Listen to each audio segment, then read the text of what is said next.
What's going on, YouTube? Welcome to Moonbuilt Garage, and today we're working on the 2017 Dodge Charger RT. Now let's get over here to the car. I'll show you the issue we're dealing with. But before I do, hit that subscribe button, hit that bell button so you get notified when new videos get uploaded. Now let's get over here and get working on this thing. So here's what we're going to be taking care of today. Road debris being splattered up on the side of your car. Now, I just washed this thing like 3 days ago, done maybe 250 miles, and I live in Vegas, so we don't deal with a whole lot of rain, mud, just trash all over the roads. But what we do deal with is the heat, which brings a lot of oil up from the asphalt, and just driving around gets that spatter on the side of your car. So today, hopefully, I'll show you guys how we're going to take care of this. Stay tuned.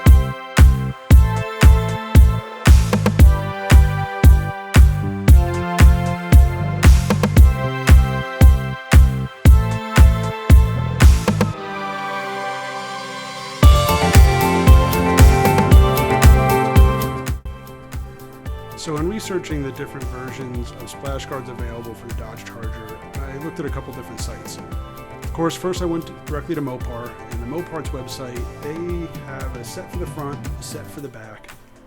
Each set sold separately, but altogether run you about $100. Now, Mopar claims that their splash guards are for the AWD version only. So I don't see why there would be a mounting difference between the RT, the SRT8, Hellcat, or the AWD version. Maybe if any of you guys know of any mounting differences, you guys can comment down below and let us know. But I don't think there's any mounting issues there, differences in the two. I also looked at a company called Vicres. They sell a 4-piece set for about $83.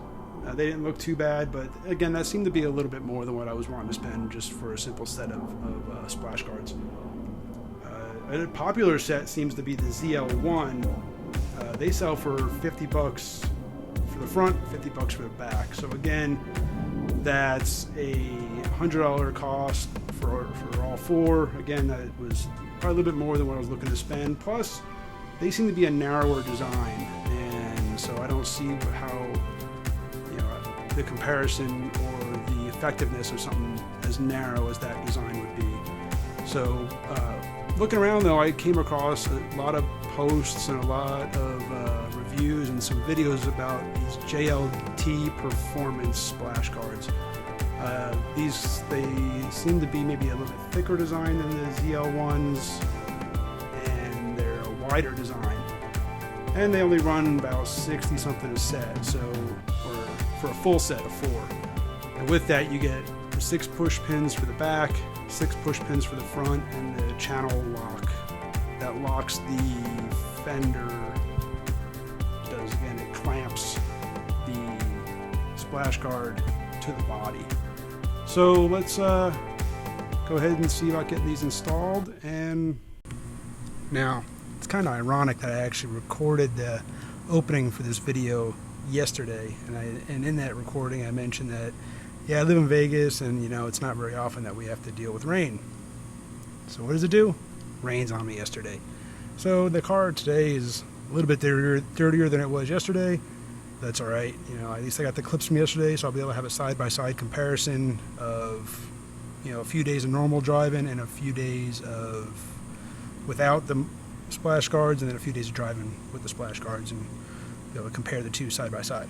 All right, so getting on with the install here. The front's relatively easy. Got these 3 clips right here. They just pop out, and then they actually line up with the 3 mounting holes right there in the splash guard.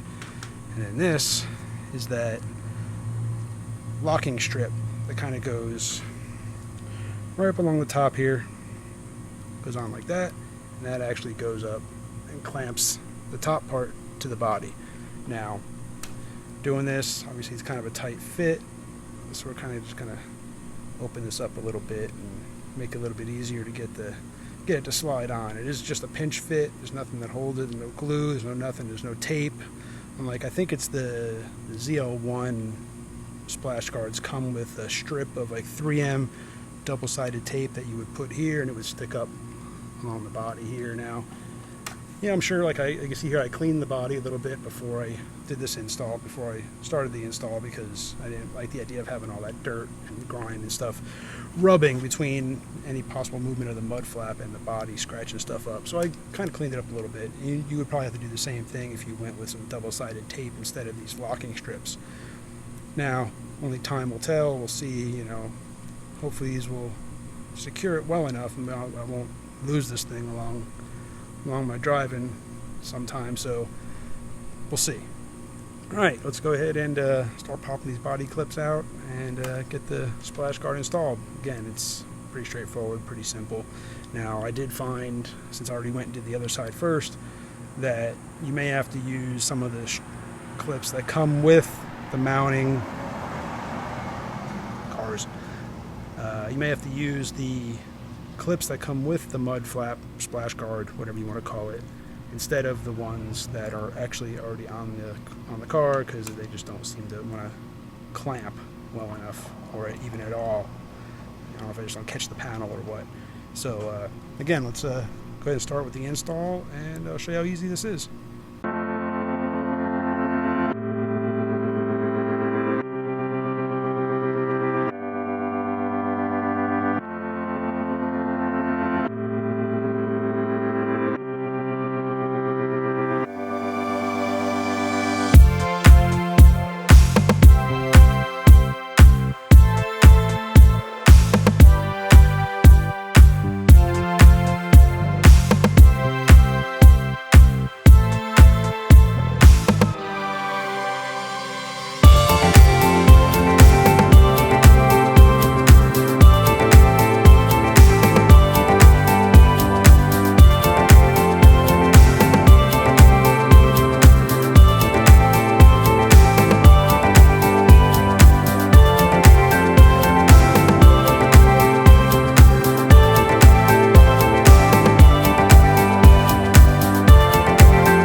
So you see there was a little bit of fight with the pins. I did have to use some of the pins that came with the kit instead of the ones that I took off the body, just because trying to hold that liner up and get the pin all the way through it to the point where it can lock was a little more difficult, and especially at this angle, trying to do it in a way that I can have the camera in place so that you guys can see what's going on. And when I did the other side, I was able to kind of get right up inside the wheel well there and get both hands on there and not have to worry about the camera being in the way. But there you have it.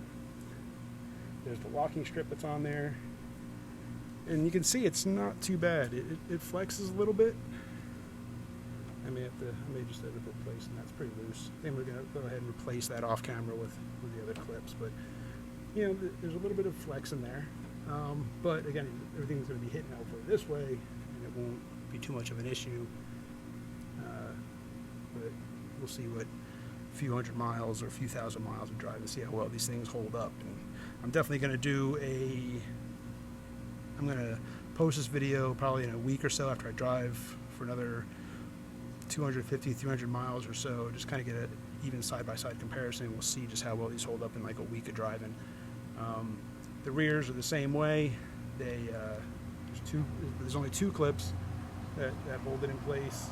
The third one, there's a hole for a third clip, but it doesn't line up, and it kind of sits out here outside the body line. You'll see that when I get to the install. So be right back, and we'll do the. All right, on to the backs. So on the back, you can see there's only two clips. There's one right here. The other one's right here, just off the edge of the camera. But the mounting for the actual splash guard itself has 3 holes. Now this third one here doesn't have a pin that holds it on. It just kind of hangs out here outside the body line. So hopefully that won't be an issue. Again, only time will tell. We'll figure that out after we drive for a while. Now, since I did do the other side, and I'll show you once this is done, it really is going to cut down on all of this spatter that's here, because the splash guard actually sits out here.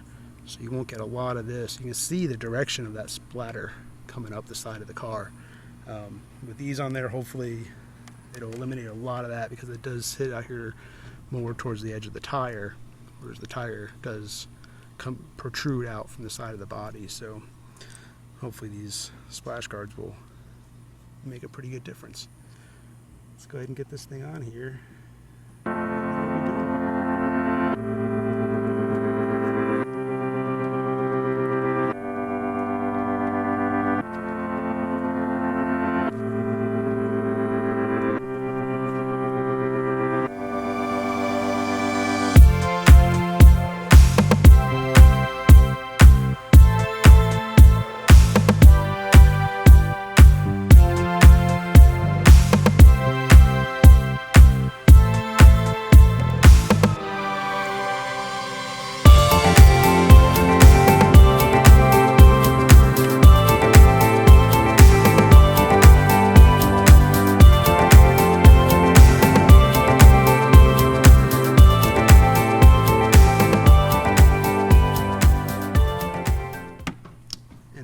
That there was no editing there, no stopping and starting, no clips, no nothing.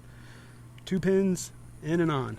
Again, this one flexes a little bit more out because there's only 2 pins holding it on, but again, everything's gonna be going this way, so hopefully it won't be flapping out too much from the body.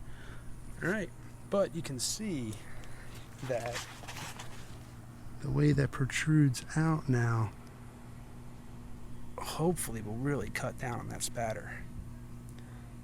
So again, we'll give it about a week or so, and we'll see how well they do. See you then.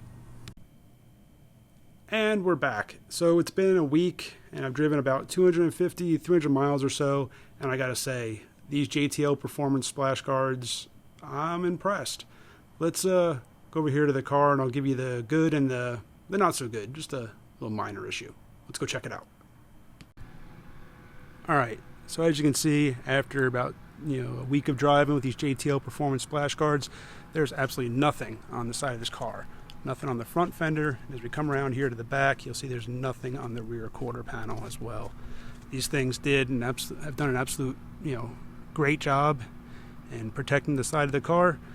There was one minor issue that I ran into, and that was right after I installed them. I took the car through a car wash. I wanted a good baseline to start with for a good before and after comparison.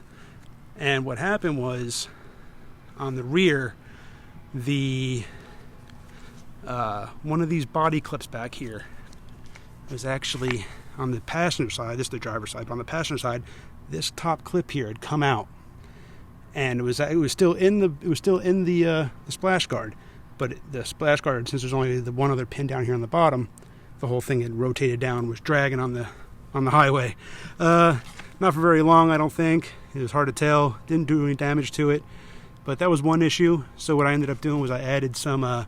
Went to the local auto parts store, and I ended up adding some double-sided molding tape up here to the top. That kind of helped with that, and I made sure the pin was seated better. I haven't had any other issues since. Now onto the front, we had a similar issue after going through the car wash. When I got to where I was going that first day, about 20 miles.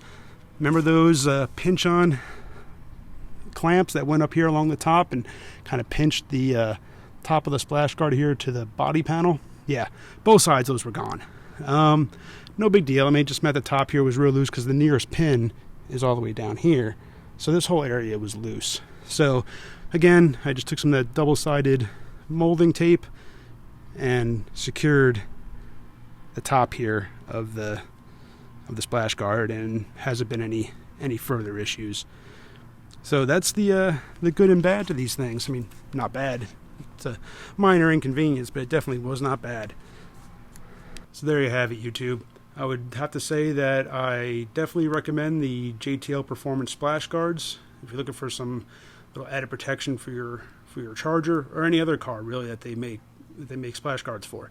The only caveat being that I would make sure I add the double-sided body molding tape to help secure those splash guards. Other than that, great product. I don't think that they take away from the appearance of the vehicle. Since they're a thin enough material, they kind of really just disappear. You don't really don't notice them. They don't stand out as being on the car, and they don't take away from the overall appearance of the car. So it's not like you got big truck or mud flaps hanging off the back of your Charger.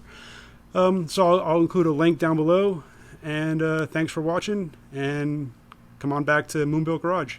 See y'all later.